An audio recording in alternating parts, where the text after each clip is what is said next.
jour J. C'est le jour de l'épreuve finale d'examen. Tous les élèves ont 1 heure pour réaliser la coiffure de leur choix sur un modèle vivant. L'examinatrice s'assoit à côté de moi. Même si sa présence me stresse quelques minutes au départ, j'oublie rapidement qu'elle est là, car je suis déterminée à tout donner pour mon examen. Je me souviens encore du jour où les épreuves du brevet professionnel nous ont été proposées.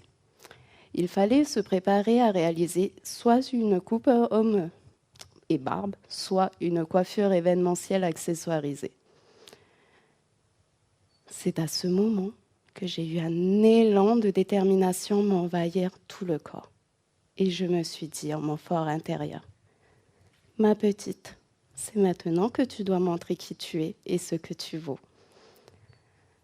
Je me suis mise à regarder des centaines de vidéos de coiffure. Je me suis acharnée sans relâche sur une tête malléable pour réaliser des coiffures de plus en plus techniques. Il fallait acquérir de la dextérité pour n'importe quel chignon. Un beau matin, je me suis réveillée avec la conviction de vouloir réaliser un chignon en forme de rose. C'était ce chignon, pas un autre que je voulais réaliser. Et pour thème, je choisirai La Belle et la Bête. Pour cette coiffure événementielle, une cliente du salon dans lequel je travaillais a accepté d'être mon modèle.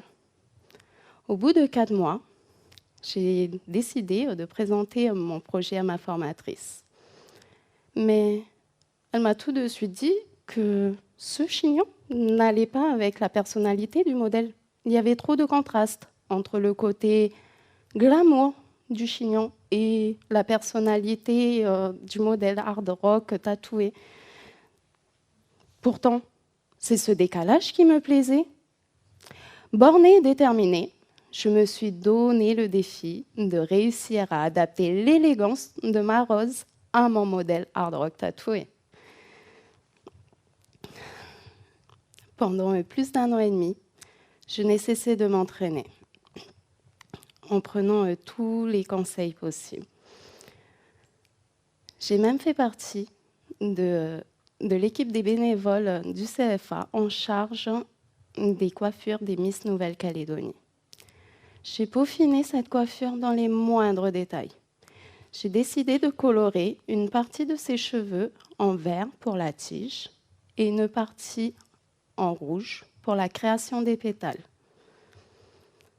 J'ai confectionné des épines en vert et des feuilles avec des chutes de cheveux préalablement colorées et laquées. Nous y revoilà. C'est le jour J. Nous sommes en novembre 2018.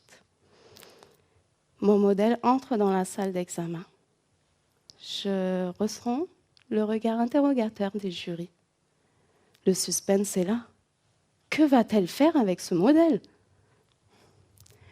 Mon chignon est désormais fini. Il est à la merci des jurys. À ce moment-là, je savais que je n'allais pas avoir la meilleure des notes, vu ma prise de risque. Mais finalement, la note n'avait pas grande importance. J'avais accompli mon projet. Quelques jours plus tard, la note tomba. J'ai eu un petit 13, mais mon modèle m'offre le plus beau retour en cadeau, en me faisant confiance pour le plus beau jour de sa vie, son mariage. C'est à ce moment-là que j'ai réalisé que ma plus grande satisfaction a été de la mettre en valeur tout en étant à son écoute. C'est tout de même grâce à l'apprentissage que j'ai acquis autant de détermination. Je n'ai d'ailleurs pas tardé à ouvrir mon propre salon de coiffure. J'accueille avec plaisir toutes les têtes, les belles et les bêtes.